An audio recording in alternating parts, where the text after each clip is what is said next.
चरम पर बिहार है के और बारे में तमाम कोई सारी जानकारी चीजें हो हैं। तब न, जिसको कख गघ की जानकारी नहीं है वैसे लोगों के प्रश्न के बारे में आप लोग क्यों चिंता करते हैं? टेन्योर हम लोगों का रहा है 2005 से। जरा देख लीजिए ना उसके पहले क्या था और अब क्या है। अब तो निरंतर बढ़ता जा रहा है। आजकल एक ही चीज हो रहा है कि जो सोशल मीडिया के दुरुपयोग जो लोग करते हैं उसी के माध्यम से गलत सलत बात लोग प्रचारित करते रहते हैं। नमस्कार, न्यूज फॉर नेशन देख रहे हैं आप। मैं हूं आपके साथ धीरज सिंह। इस समय दिल्ली स्थित सीएम नीतीश कुमार के आवास के बाहर मौजूद हूं, जहां पर अब से कुछ देर पहले ही नीतीश कुमार और साथ ही साथ बिहार सरकार में मंत्री संजय झा दोनों एक साथ ही अंदर गए हैं। जिस प्रकार से सरकार बिहार में नए सरकार के गठन के बाद और मंत्रिमंडल का विस्तार होने के बाद आज प्रधानमंत्री से पहली मुलाकात होगी सीएम नीतीश कुमार की, और कहा भी जा रहा है, उम्मीद भी यही है कि आज देर शाम या फिर कल प्रधानमंत्री से वो मुलाकात कर सकते हैं। दिल्ली पहुंचने के बाद उन्होंने पत्रकारों से उन तमाम मुद्दों पर बातचीत की जिनको लेकर लगातार जदयू और सीएम नीतीश कुमार से सवाल पूछे जा रहे थे। पहले इस वीडियो को देखिए। कोरोना का दौर चला है, उसके पहले ही हम यहाँ पर आए थे जी। पिछले साल मार्च महीने में। उसके बाद कभी यहाँ की यात्रा नहीं हुई। अब तो आने जाने की शुरुआत हो गई है। तो एक बार तो चुनाव के बाद हमको आकर मिलना ही था, तो उसी के लिए हम आए। जहाँ तक मंत्रिमंडल के विस्तार का था वो तो हो ही गया कल, ये सब कुछ भी हो गया है, कोई दिक्कत नहीं है। और अब तो आप जानते ही हैं कि हम लोगों के सेशन भी जो है वो भी शुरू होने वाला है 19 तारीख को। कई लोग नाराजगी भी, कई लोगों की नाराजगी भी जाहिर की है। ज्ञानेंद्र जी है उन्हें। अच्छा सर, इस पे क्या कहना चाहेंगे? वो तो यहाँ पर केंद्रीय हर नेतृत्व- पार्टी में हर पार्टी के लोग डिसाइड करते हैं अपने अलायंस में कैंडिडेट्स का। उसमें कोई दूसरे लोग डिसाइड नहीं करते हैं। अब जो भी पार्टियों ने अपना अपना डिसाइड किया, कल उन सब का ओथ हो गया।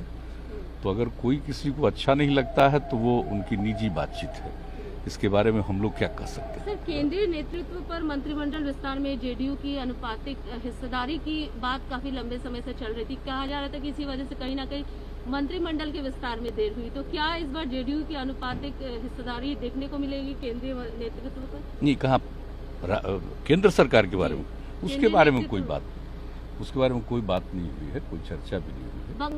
वो तो बहुत पुरानी बात हो गई, आज से 1.5 साल से भी ज़्यादा पहले की बात हो गई। तो उसकी कोई बात नहीं। हम लोग का यहाँ चुनाव हुआ, फिर मौका मिला है एनडीए को वहाँ काम करने का। हम लोग काम करेंगे, पहले ही से लोगों की सेवा कर रहे हैं, आप तो जानते हैं। हम तो हमेशा कहते रहे कि सेवा ही हमारा धर्म है। सेवा करने का फिर मौका मिला है, फिर लोगों की सेवा करेंगे, इसके अलावा कुछ नहीं। और आपस में प्रेम का और सब तरह का एक दूसरे के साथ कोऑर्डिनेशन में कोई दिक्कत नहीं। पश्चिम बंगाल में नीतीश जी इलेक्शन है, जेडीयू की भागीदारी को लेकर या जेडीयू की सक्रियता को लेकर कितनी सक्रिय होगी जेडीयू? क्या कुछ इसको लेकर भी कोई देखिए, विचार हर पार्टी का डिफरेंट स्टेट में विंग होता है। तो हम लोगों की पार्टी का भी है, वहाँ के लोगों की इच्छा है। तो इसके लिए हमने जिनको बना दिया है राष्ट्रीय अध्यक्ष आरसीपी सिंह को, उन्हीं को कहा कि सब लोगों से बातचीत करके निर्णय लीजिए। अभी कोई ऐसी बात आई नहीं है कि कौन कितनी जगह पर लड़ेंगे, क्या करेंगे, इसके बारे में यही लोग यहाँ निर्णय लेंगे। एक अंतिम सवाल, लोजपा को लेकर ये कहा जा रहा था कि एनडीए में भागीदारी, कहीं ना कहीं वोट कटवा की बात की गई थी। तो क्या लोजपा को लेकर कोई बातचीत वो है? तो उन लोगों ने तो जो कुछ भी है चुनाव में सबको मालूम है। जी। अब उसके अलावे तो क्या भूमिका होगी, नहीं भूमिका होगी, ये तो माने भारतीय जनता पार्टी को इसके बारे में कुछ कहना। हम तो कोई खास नोटिस नहीं लेते। यहाँ पर तेज प्रताप जी ने भी कहा है कि मंत्रिमंडल का विस्तार तो हो गया है, लेकिन बिहार का विस्तार कैसे होगा? बिहार में जो अपराध की चरम पर बिहार है के और बारे में तमाम कोई सारी जानकारी चीजें हो हैं। तब न, जिसको कख गघ की जानकारी नहीं है वैसे लोगों के प्रश्न के बारे में आप लोग क्यों चिंता करते हैं? किसी को कोई किसी चीज के बारे में आइडिया है? क्या था बिहार? ये 15 साल में बिहार कहाँ से कहाँ पहुंचा? कहाँ था बजट? कहाँ से कहाँ कितना पहुंचा? क्या लोगों की आमदनी थी, कितनी बढ़ी?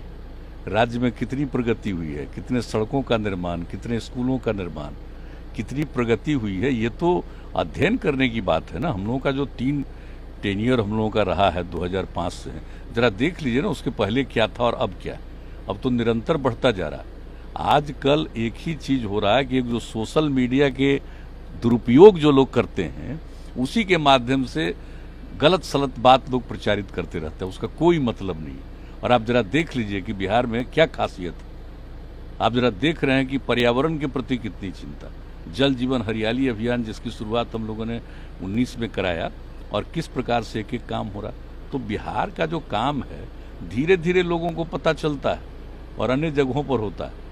जो लड़कियों के लिए साइकिल की योजना चली, बताइए लड़कियों में कितनी जागृति। साफ है जिस प्रकार से बिहार विधानसभा चुनाव में एलजेपी जदयू के खिलाफ चुनाव लड़ी थी, उसका असर यहाँ पर देखने को मिल रहा है। साथ ही साथ तेज प्रताप के उन आरोपों का भी उन्होंने जवाब दिया जिस पर लगातार तेज प्रताप की ओर से पूछा जा रहा था कि मंत्रिमंडल का विस्तार तो हो गया, लेकिन बिहार का विस्तार कब होगा। अब देखना यह होगा कि प्रधानमंत्री से मुलाकात के बाद क्या कुछ बिहार के लिए आश्वासन ले जाते हैं। साथ ही साथ कहा जा रहा है कि जदयू के राष्ट्रीय कार्यालय में बंगाल और जो आगामी असम का चुनाव है उसको लेकर भी बैठक करेंगे। फिलहाल इस वीडियो पर आपकी क्या राय है हम कमेंट बॉक्स में बताएं। अब तक हमारे न्यूज़ 4 नेशन चैनल को सब्सक्राइब नहीं किया, चैनल सब्सक्राइब कर लें और इस वीडियो को फेसबुक पर देख रहे हैं तो पेज को लाइक करें और फॉलो करें। शुक्रिया।